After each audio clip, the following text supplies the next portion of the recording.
기생고. 이제는 기생이라는 여류의 아름다운 기예가 없어져 버렸고 기생이라는 이름조차 남아있지 않다.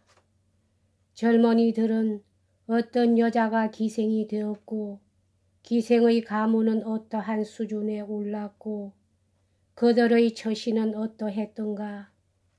기생과 오입장이의 애정이며 기생과 선비 사이의 진지한 연정 등 여러모로 지난날의 기생을 알아보고 싶어하는 이가 많다.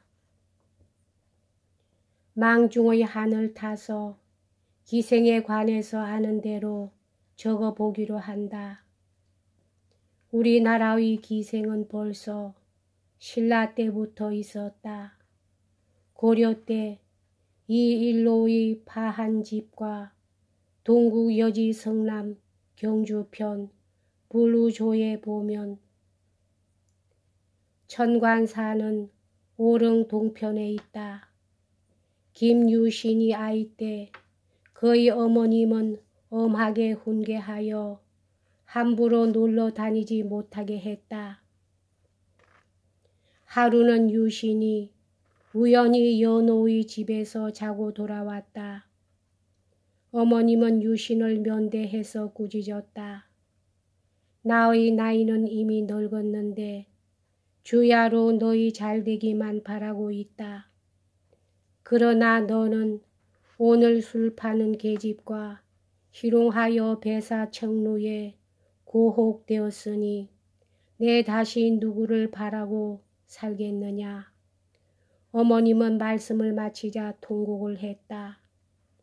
유신은 어머님께 사죄하여 맹세하고 다시는 천관의 집 문 앞으로 지나지 아니했다. 하루는 유신이 술이 취하여 집으로 돌아오는데 유신의 말은 버릇이 되어 천관의 집으로 들어갔다. 천관은 한편으로 반갑고 한편으로 원망했다. 눈물을 글썽거려 유신을 맞이했다. 유신은 술이 깬 후에 뉘우치는 생각이 간절했다. 타고 갔던 말의 목을 베고 안장을 버리고 돌아갔다. 천관은 원사 한 곡을 지어 전하니 천관사는 곧 천관의 집터다. 고려 상국 이규보는 천관사로 놀러 갔다가 유신과 천관의 옛 이야기를 듣고 시를 지었다.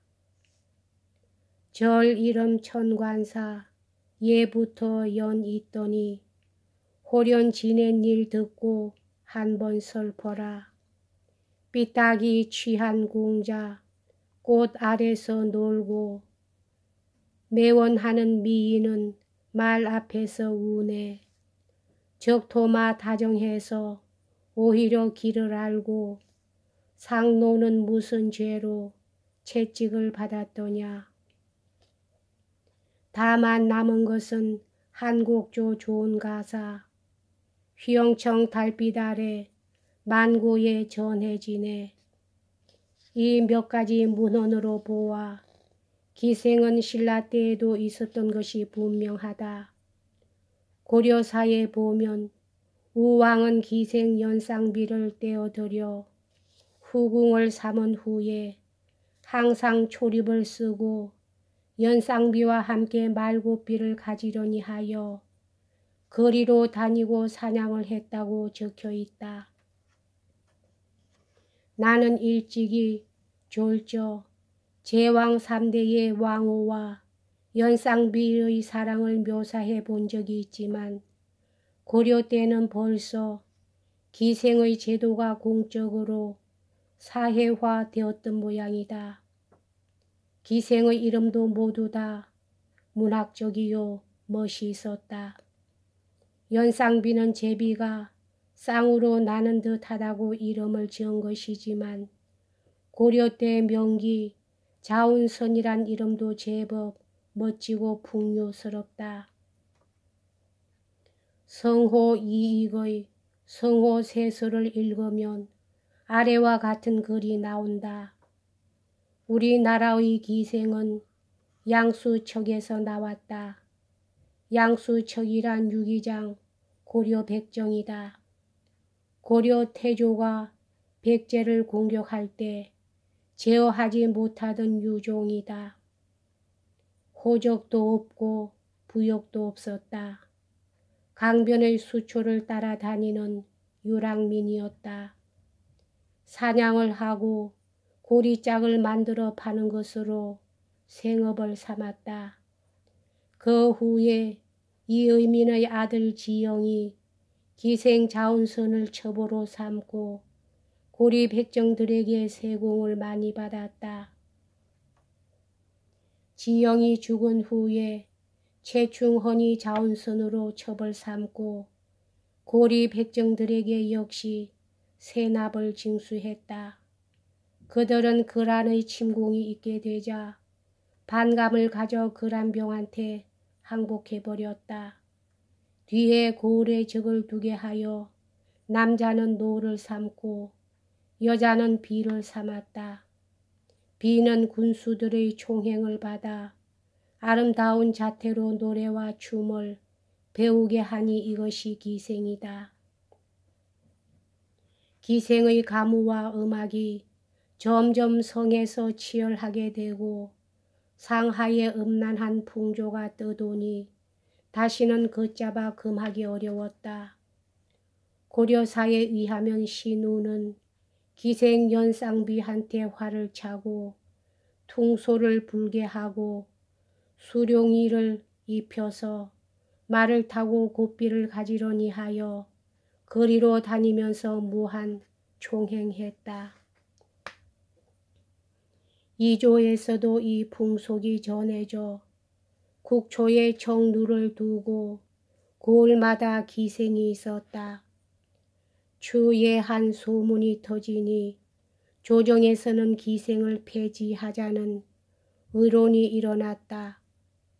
그러나 흐문경공 주가 막으면서 말하기를 만약 고을의 기생을 폐지한다면 봉사하는 신하들이 반드시 양가의 여자를 겁탈해서 그 해가 더욱 심할 테니 폐지하는 것은 불가한 일이요 하고 극력 반대했다. 왕은 그럴듯하다 생각하여 허주의 말을 들었던 것이다. 삼국사기의 송나라 사신 유규 등이 우리 기생들의 푸른 옷 넓은 소매에 큰 띠를 두른 의상을 보고 탄식해 말하기를 이것은 모두 다 3대 때 하, 은, 주 의상인데 뜻밖의 이곳에서 보는구려. 위의 글은 승호 선생의 기생에 대한 고정이거니와 그의 제자인 다산 정약용은 아래와 같은 고정을 아흔각비라는 책에 썼다. 수척은 관기의 별명이다. 지금 관비의 물깃는 비자를 무자이라 하고 글로 번역하면 수척이 된다. 그러므로 물을 건넌다 해서 무자이가 아니다. 우리 동방에는 본디 기생이 없었더니 양수척이라는 유기장이가 수초를 따라다니면서 유랑하면서 사람과 고리그릇을 파는 것으로 생애를 삼았다. 고려 때 이의민의 아들 이지영이 양수척을 기적에 편입시키고 세를 받으니 이로부터 사내를 남연노가 되고 여자를 남연기에 편입시켰다. 이것이 우리나라 동방의 기생의 시작이라 했다. 이로 미루어 본다면 초차의 기생들은 고리 백정, 곧 고리짝을 엮어서 파는 백정의 딸들이 되었다. 그란 병이 고려를 침범한 것은 고려 고종 때 일이요. 각 엄마다 관비, 곧 기생을 둔 것은 그 후가 된다. 그렇다면 기생이라 이름을 붙인 것은 다시 그 후라고 볼 수 있다. 고려 태조 왕건 때 노비의 법을 제정한 것이 사기에 기록되어 있으니 이것이 곧 백제의 유민이나 신라의 유민 중에서 반항하는 굴강했던 사람들의 족속이 상주 없는 유랑민이 된 것이 분명하고 뒤의 그들 집시 같은 족속을 군현에 배치시켜서 노와 비를 삼았고 비자는 군수나 감사들의 총첩이 되기도 하여 가무와 접빈하는 예절을 가르쳤던 것임을 짐작할 수 있다. 이때 벌써 교방을 없앴다는 기록이다. 고려사에 보면 현종 저기초에 파교방이라는 기록이 있다. 교방은 이조 때 장학원과 같은 것으로 기생들에게 가무와 음곡을 가르치는 곳이다. 군과 현에 있는 관비와는 달리 중앙에 기예와 음악과 무도를 교양시키는 곳을 둔 것이니 시골에 있는 관비와는 달리 제왕 직속의 기관이라 할 것이다. 이것이 나중에 이조에 들어와서 장학원이 되었고 기생 중에도 제1위의 명예를 갖게 되는 약방기생과 상방기생이 된 것이라 볼 수 있다. 이 능화는 해어 화사의 아래와 같이 말했다. 고려사의 현종 때 교방이 있었고 문종 때는 교방 여제자란 말이 있으니 이는 곧 여학으로 기생을 가르치는 증거요. 동문선에는 고려 예종 때 김부식 시제에 유문 교방과 기창 포고 가유감 이란 말이 있으니 외방의 유기는 무자이로서 각 업에 있는 기생이요 교방 가기는 여제자로 가무를 공부하는 기생이다. 라 하여 지방의 기녀와 중앙의 기생을 구별하였다. 여기까지 하겠습니다.